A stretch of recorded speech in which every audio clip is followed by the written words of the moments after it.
What if I told you that the CIA once tried to control people's minds? Not in a science fiction movie, but in real life. What you're about to hear isn't a conspiracy theory. It's a declassified truth. In the early years of the Cold War, the United States was obsessed with finding new weapons, not just for the battlefield, but for the mind. After hearing rumors that Soviet and Chinese agents were using mind control on prisoners of war, the CIA decided it had to act. That's when they launched Project MKUltra, one of the most secret and controversial experiments in American history. The program officially started in 1953 under the direction of CIA chemist Sidney Gottlieb. Its goal? To find a way to manipulate human behavior through drugs, hypnosis, sensory deprivation, and even torture. The CIA believed that if they could break someone's mind, they could control their thoughts, maybe even create real-life Manchurian candidates. But the most disturbing part? The people they experimented on had no idea what was happening to them. One of MKUltra's most infamous tools was LSD. The CIA believed it could be used as a truth serum, a drug that would force people to reveal secrets. Agents secretly gave LSD to soldiers, prisoners, mental patients, and even everyday citizens, all without their consent. In some experiments, they would dose people and watch through one-way mirrors as the subjects lost their grip on reality. Others were kept in complete darkness, bombarded with repetitive noises, or locked in isolation for days. Some were hypnotized and told to forget everything. Others were tortured until they broke. Hospitals, prisons, and even universities became secret testing grounds. In one case, a man named Frank Olson, a CIA employee, was given LSD without his knowledge. Days later, he fell from a hotel window in New York City. The official story said he jumped, but his family always suspected foul play. In the early years of the Cold War, fear was everywhere. America was terrified that the Soviet Union might find a way to control human minds. This wasn't just a sci-fi fantasy. This was a real concern for the CIA. So in 1953, under the leadership of Director Allen Dulles, the CIA launched Project MKUltra. Its mission? To explore whether drugs, hypnosis, sensory deprivation, and torture could manipulate human behavior and break the will of individuals. But there was one problem. They didn't ask for permission. The program began secretly, and it stayed that way for decades.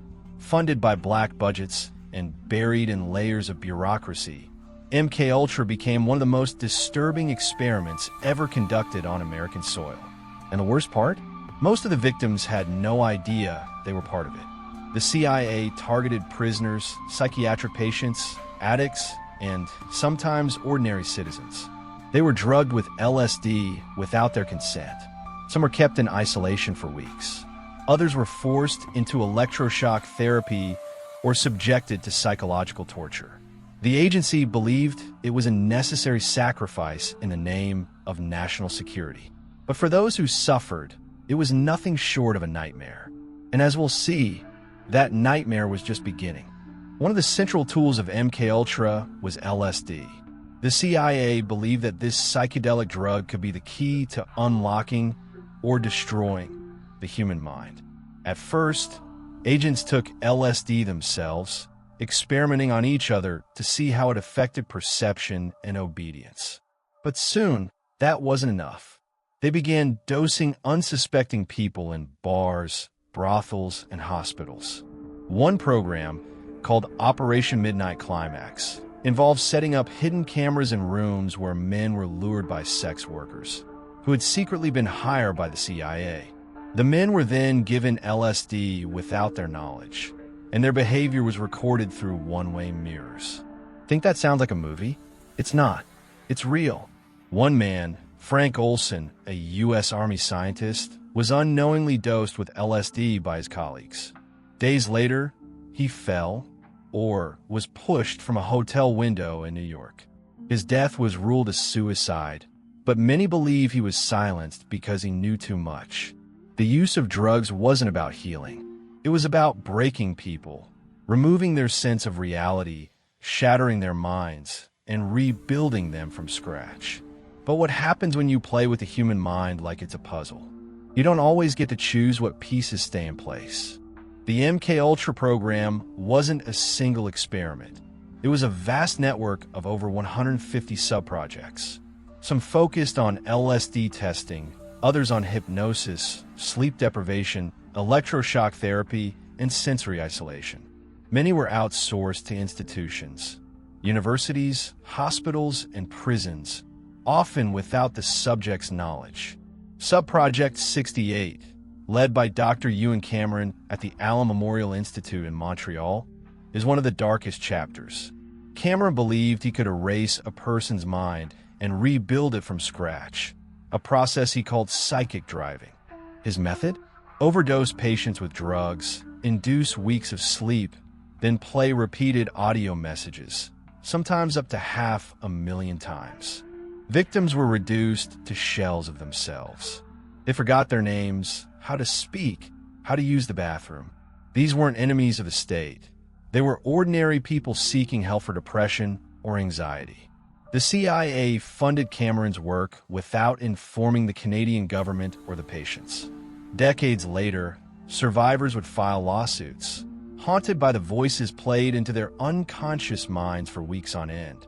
In 1953, Frank Olson, a biochemist working for the U.S. Army and indirectly for the CIA, was dosed with LSD without his knowledge during a retreat. 9 days later, he fell from a 13-story window in New York City. The official story claimed suicide, but details didn't add up. The hotel window was sealed tightly. Olson had told friends he wanted to quit his job. He had confided in his wife about things he had seen that he couldn't live with. In the 1990s, Olson's body was exhumed. A forensic pathologist concluded his injuries weren't consistent with a fall, but with a blow to the head before he went out the window. In other words, murder. The CIA eventually paid Olson's family a $750,000 settlement and issued a formal apology. But no one was prosecuted. The truth behind his death remains one of MKUltra's darkest secrets. By the early 1970s, rumors about the CIA's mind control experiments began to surface. In response to growing pressure, CIA Director Richard Helms did something drastic. In 1973, he ordered all MKUltra records destroyed.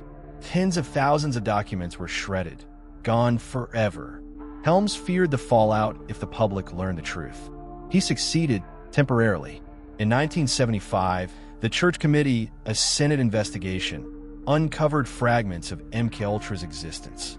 But with most documents destroyed, they were left with secondhand reports, memos, and witness testimonies.